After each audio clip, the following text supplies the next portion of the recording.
오늘은 열왕기하 4장입니다. 구약성경 565페이지를 찾아주시기 바랍니다.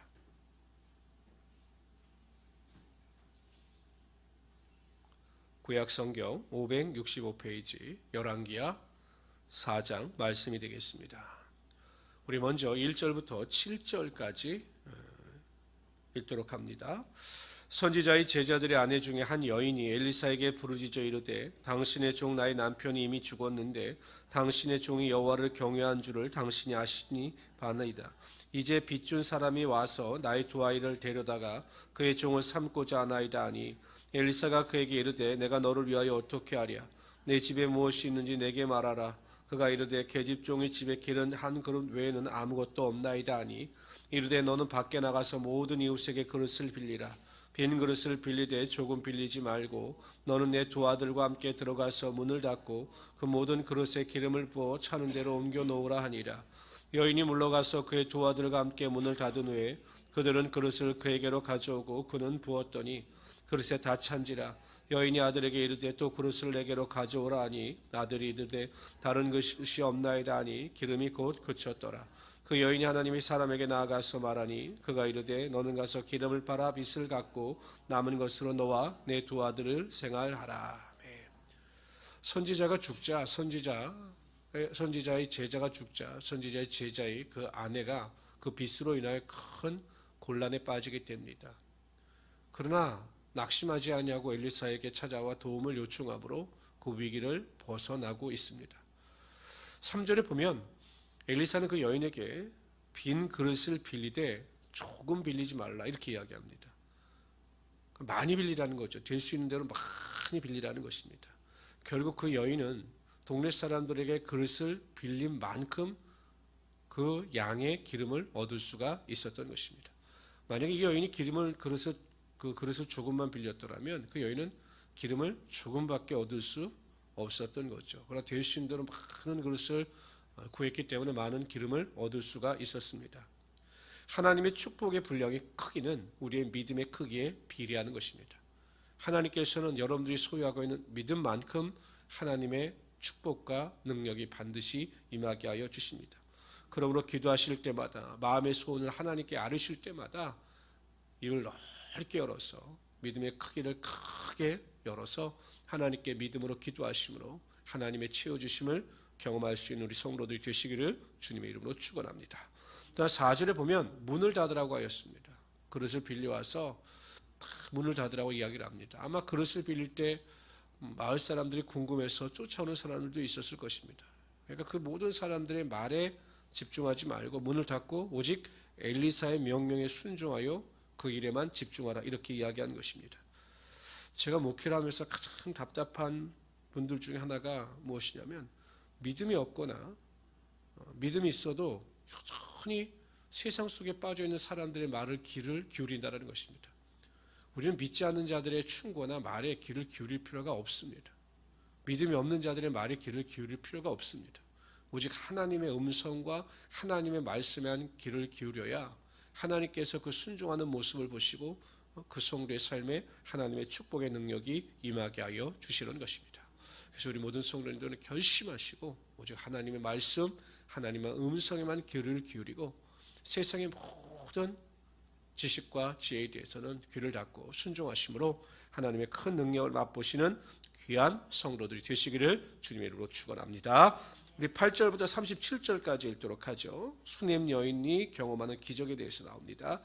하루는 엘리사가 수남에 이르렀더니 거기 한 귀한 여인이 그를 강권하여 음식을 먹게 하였으므로 엘리사가 그곳을 지날 때마다 음식을 먹으러 그리로 들어갔더라.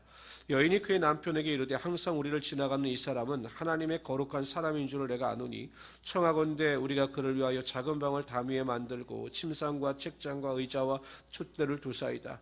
그가 우리에게 이르면 거기에 머물리다 하였더라. 하루는 엘리사가 거기에 이르러 그 방에 들어가 누웠더니 자기 사한 게하시에게 이르되 이 수넴 여인을 불러오라 하니 곧 여인을 부르매 여인이 그 앞에 선지라. 엘리사가 자기 사원에게 이르되 너는 그에게 이르라. 네가 이같이 우리를 위하여 세심한 배려를 하는도다. 내가 너를 위하여 무엇을 하랴. 왕에게나 사령관에게나 무엇을 구할 것이 있느냐 하니 여인이 이르되 나는 내 백성 중에 거주한 아이다 하니라. 엘리사가 이르되 그러면 그를 위하여 무엇을 하여야 할까 하니 게하시가 대답하되 참으로 이 여인은 아들이 없고 그 남편은 늙었나이다 하니 이르되 다시 부르라 하여 부르매 여인이 문에 서니라. 엘리사가 이르되 한 해가 지나 이때쯤에 네가 아들을 안으리라 하니 여인이 이르되 아니로소이다. 내 주 하나님의 사람이여 당신의 계집종을 속이지 마옵소서 하니라. 여인이 과연 잉태하여 한 해가 지나 이때쯤에 엘리사가 여인에게 말한 대로 아들을 낳았더라. 그 아이가 자라며 하루는 추수꾼들에게 나아가서 그의 아버지에게 이르렀더니 그의 아버지가 이르되 내 머리야 내 머리야 하는지라. 그의 아버지가 사환에게 말하여 그의 어머니에게로 데려가라 하매 곧 어머니에게 데려갔더니 낮까지 어머니의 무릎에 앉아있다가 죽은지라. 그의 어머니가 올라가서 아들을 하나님의 사람의 침상에 두고 문을 닫고 나와 그 남편을 불러 이르되 청하건대 사원 한 명과 나귀 한 마리를 내게로 보내소서. 내가 하나님의 사람에게 달려갔다가 돌아오리라 하니 그 남편이 이르되 초하루도 아니요 안식일도 아니거늘 그대가 오늘 어찌하여 그에게 나아가고자 하느냐 하는지라. 이에 나귀 안장을 지우고 자기 사원에게 이르고 몰고 가라. 내가 말하지 아니하고는 나를 위하여 달려가기를 멈추지 말라 하고 드디어 갈멜산으로 가서 하나님의 사람에게로 나아가니라. 하나님의 사람이 멀리서 그를 보고 자기 사원 게하시에게 이르되 저기 수냄 여인이 있도다. 너는 달려가서 그를 맞아 이르기를 너는 평안하냐 내 남편이 평안하냐 아이가 평안하냐 하라 하였더니 여인이 대답하되 평안하다 하고 산에 이르러 하나님의 사람에게 나아가 그 발을 아는지라. 게하시가 가까이 와서 그를 물리치고자 하매 하나님의 사람이 이르되 가만두라. 그의 영혼이 괴로워하지만은 여호와께서 내게 숨기시고 이르지 아니하셨도다 하니라. 여인이 이르되 내가 내 주께 아들을 구하다니까 나를 속이지 말라. 내가 말하지 아니하더이까 하니 엘리사가 게하시에게 이르되 네 허리를 묶고 내 지팡이를 손에 들고 가라. 사람을 만나거든 인사하지 말며 사람이 내게 인사할지라도 대답하지 말고 내 지팡이를 그 아이의 얼굴에 놓으라 하는지라. 아이 어머니가 이르되 여호와께서 살아계심과 당신의 영혼이 살아계심을 두고 맹세하노니 내가 당신을 떠나지 아니하리이다. 엘리사가 이에 일어나 여인을 따라가니라. 게하시가 그들보다 앞서가서 지팡이를 그 아이의 얼굴에 놓으니 놓았으나 소리도 없고 듣지도 아니하는지라. 돌아와서 엘리사를 맞아 그에게 말하여 아이가 깨지 아니하였나이다 하니라. 엘리사가 집에 들어가 보니 아이가 죽었는데 자기의 침상에 눕혔는지라. 들어가서는 문을 닫으니 두 사람뿐이라. 엘리사가 여호와께 기도하고 아이 위에 올라 엎드려 자기 입을 그의 입에 자기 눈을 그의 눈에 자기 손을 그의 손에 대고 그의 몸에 엎드리니 아이의 살이 차차 따뜻하더라. 엘리사가 내려서 집안에서 한번 이리저리 다니고 다시 아이 위에 올라 엎드리니 아이가 7번 재채기하고 눈을 뜨는지라. 엘리사가 게하시를 불러 저 수냄 여인을 불러오라 하니 그 부름에 여인이 들어가니 엘리사가 이르되 내 아들을 데리고 가라 하니라. 여인이 들어가서 엘리사의 발 앞에서 땅에 엎드려 저하고 아들을 안고 나가니라. 아멘. 엘리사가 자주 머물던 수냄 지역에 있던 한 여인에 대한 이야기입니다. 이 여인이 엘리사를 공손히 섬겼습니다. 그래서 축복을 받아서 아들을 낳고 잘 살았지만 결국 그 아들이 또 병으로 죽습니다. 그래 또 엘리사가 그 죽었던 아들을 살리는 기적을 체험하게 되는 것이죠.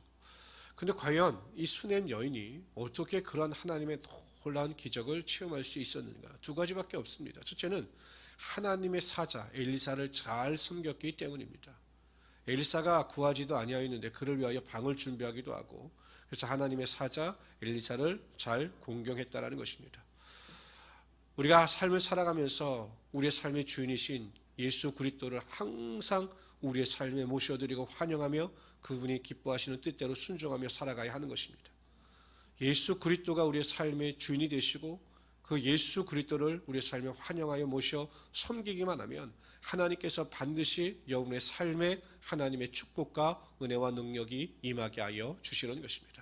하나님을 섬기는 자들의 삶에 결코 하나님은 그의 삶을 외면하지 않으십니다.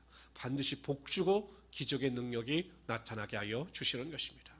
한편 이 여인은 아들이 죽었다는 소식을 듣고 우왕좌왕하지 않았습니다. 바로 하나님의 사람인 엘리사에게 나아가 도움을 요청하고 그 도움을 요청할 때 하나님께서 엘리사를 통하여 그 아들을 살려주셨습니다. 여러분들이 문제를 만날 때마다 어려움을 만날 때마다 항상 무조건 주님 앞에 나와 무릎을 꿇고 기도하게 되면 반드시 그 기도 가운데 응답하여 주셔서 하나님의 기적의 능력이 나타나게 하여 주시는 것입니다. 성도들이 있어야 할 자리는 항상 기도의 자리입니다. 기도의 자리에 나와 하나님을 의지하고 하나님께 부르짖어 기도할 때 하나님께서는 그 기도 가운데 갑절의 축복의 능력이 나타나게 하시고 우리가 상상하지 못할 기적이 나타나게 하여 주실 것입니다. 그래서 우리 성도님들은 항상 무슨 일이든지 내 생각이나 판단이나 모든 상상을 다 내려놓으시고 하나님 앞에 믿음으로 기도하심으로 능력을 체험하시는 성도들이 되시기를 주님의 이름으로 축원합니다. 우리 38절부터 44절까지 읽도록 하죠. 읽습니다. 시작. 엘리사가 다시 길갈에 이르니 그 땅에 흉년이 들었는데 선지자의 제자들이 엘리사의 앞에 앉은지라. 엘리사가 자기 사원에게 이르되 큰 솥을 걸고 선지자의 제자들을 위하여 국을 끓이라 하며 한 사람이 채소를 캐러 들에 나가 들포도 덩굴을 만나 그곳에 드로박을 따서 옷자락에 채워가지고 돌아와 썰어 국 끓이는 솥에 넣되 그들은 무엇인지 알지 못한지라. 이에 퍼다가 무리에게 주어 먹게 하였더니 무리가 국을 먹다가 그들이 외쳐 이르되 하나님의 사람이여 솥에 죽음의 독이 있나이다 하고 능히 먹지 못한지라. 엘사가 이르되 그러면 가루를 가져오라. 솥에 던지고 이르되 퍼다가 무리에게 주어 먹게 하라 하매 이에 솥 가운데 독이 없어지니라. 한 사람이 바알살리사에서부터 와서 처음 만든 떡 곧 보리떡 20개와 또 자리 담은 채소를 하나님의 사람에게 드린지라. 그가 이르되 무리에게 주어 먹게 하라. 그 사원이 이르되 내가 어찌 이것을 100명에게 주겠나이까 하나. 엘리사는 또 이르되 무리에게 주어 먹게 하라. 여호와의 말씀이 그들이 먹고 남으리라 하셨느니라. 그가 그들 앞에 주었더니 여호와께서 말씀하신 대로 먹고 남았더라. 두 가지 기적에 대해서 이야기합니다. 먹을 수 없었던 그 국을 먹을 수 있게 만들었고요. 두 번째는 적은 양의 보리떡 20개와 담은 채소를 가지고 제자들은 100명 이상 먹을 수 없다라고 이야기했는데 많은 무리들이 먹게 되는 역사가 나타나게 되었다는 것입니다. 기적을 행하는 엘리사의 모습이 나타납니다. 물론 하나님께서 그에게 능력을 주셨죠. 능력. 그런데 엘리사가 그러한 능력을 행사할 수 있었던 이유는 하나님께서 일하심을 믿고 전혀 의심하지 않았다라는 것입니다. 자신이 행하면 반드시 하나님께서 능력을 주셔서 기적이 나타나게 하여 주실 것이다 라고 믿음을 가지고 그 능력을 행하고 있다라는 것입니다. 믿는 자들에게는 능치 못할 일이 없습니다. 또한 믿는 자들에게는 하나님께서 모든 능력을 주심으로 내가 주님 안에서 모든 것을 행할 수 있게 되는 것입니다. 하나님께서 하나님의 자녀가 되는 권세를 주셨습니다. 모든 만물을 다스리고 믿음으로 기도할 때 능치 못할 일이 없게 하여 주신 거죠. 그러므로 부정적인 생각이나 할 수 없다라고 하는 그런 어리석은 생각을 하지 마시고 항상 믿음으로 기도하시고 능력 주시는 자 안에서 내가 모든 것을 할 수 있다라고 하는 그 자신감을 가지고 넉넉히 행할 때 하나님께서 하늘의 문을 여시고 베푸시는 놀라운 능력을 맛보며 살아가시는 우리 귀한 성도들이 되시기를 주님의 이름으로 축원합니다. 오늘 하루도 여러분 하루 시작하실 때 오늘 엘리사처럼 하나님 나에게 믿음을 주셔서 의심하지 않게 하여 주시고 하나님께서 내게 능력을 주셔서 모든 일 가운데 승리하는 하루가 되게 하여 주시옵소서. 넉넉히 이기는 하루가 되게 하여 주시옵소서. 기도하시는 우리 성도들 되시기를 주님의 이름으로 축원합니다.